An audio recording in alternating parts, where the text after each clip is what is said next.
President Uhuru Kenyatta has now changed his mind. He wants to negotiate. What?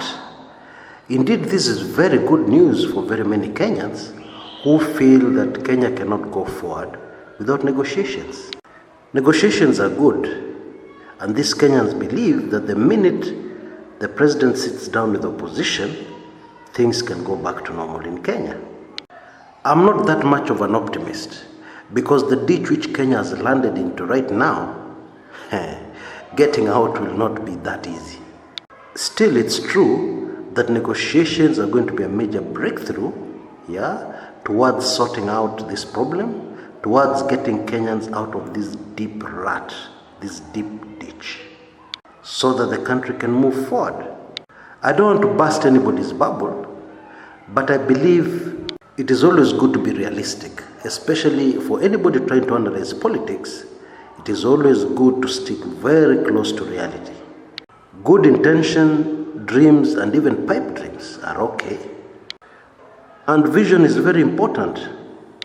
However, it is the nature of politics that the harsh reality always comes crushing you very quickly. Now, it is always very important to try and gauge the mindset of the president's advisors, in this sudden about turn. What are they thinking? And even more importantly, what is their plan? Because if you believe for 1 minute that President Uhuru is going to meet with the opposition in order to hand over power to them, you'd better have your head examined. And very quickly at that. Yeah, that's the truth.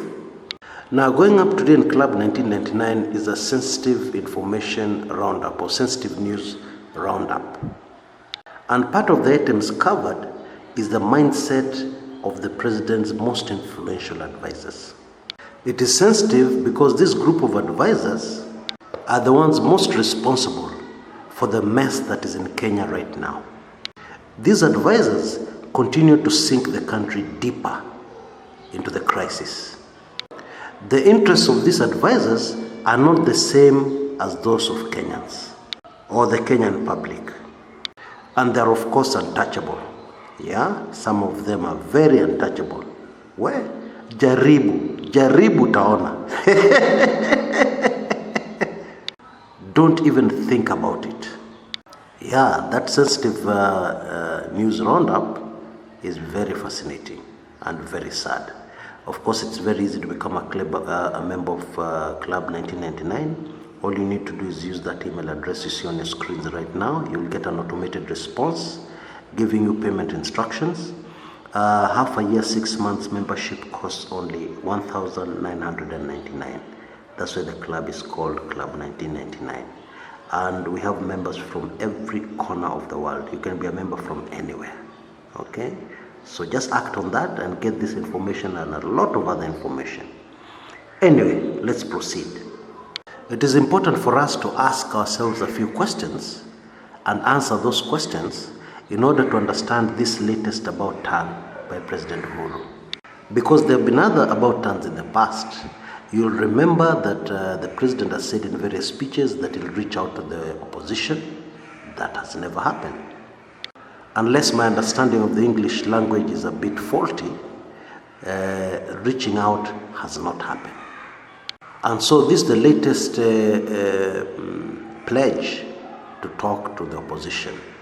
But let's examine it a bit closer, and we'll notice that there are a few things that we need to note that will give us a very good idea of what to expect. First of all, the president was talking to the press, not in Kenya, in South Africa, after meeting with outgoing South African President Jacob Zuma. So what did the president say? Actually, he said that he will participate in dialogue with various political parties. Various political parties. Now that is very interesting and very instructive. Now we know, for instance, that Third Way Alliance, Bwana Okoth's political party, has been very active in the headlines in recent days. We know that they have said they're going to form a shadow cabinet.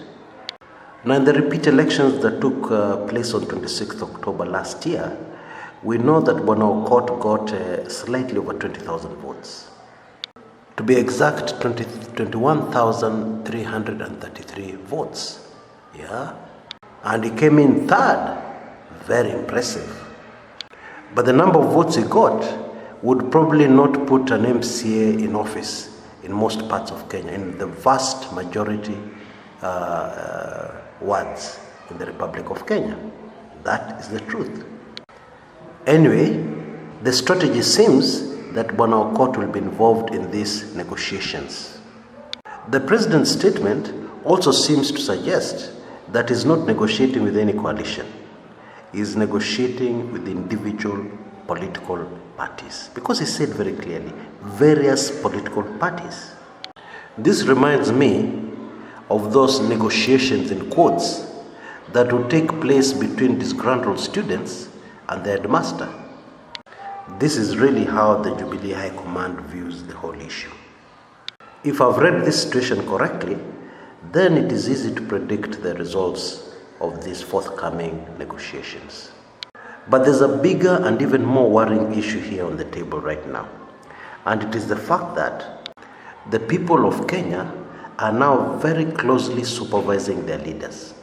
Oh yes, and not the other way around. I pray every day that some of these radical advisors to the president could open their eyes and realize this great danger, where the people can tell a leader like Raila Odinga in the face, we're going to swear you in, whether you like it or not. Which means that certain agreements can be reached with the various political parties in these negotiations, and the people say, no, we don't want. There's a political analyst in Kenya called Herman Manyora. I may not agree with everything Bwana Manyora says, but the man has seen something many of us have not yet seen or are refusing to see.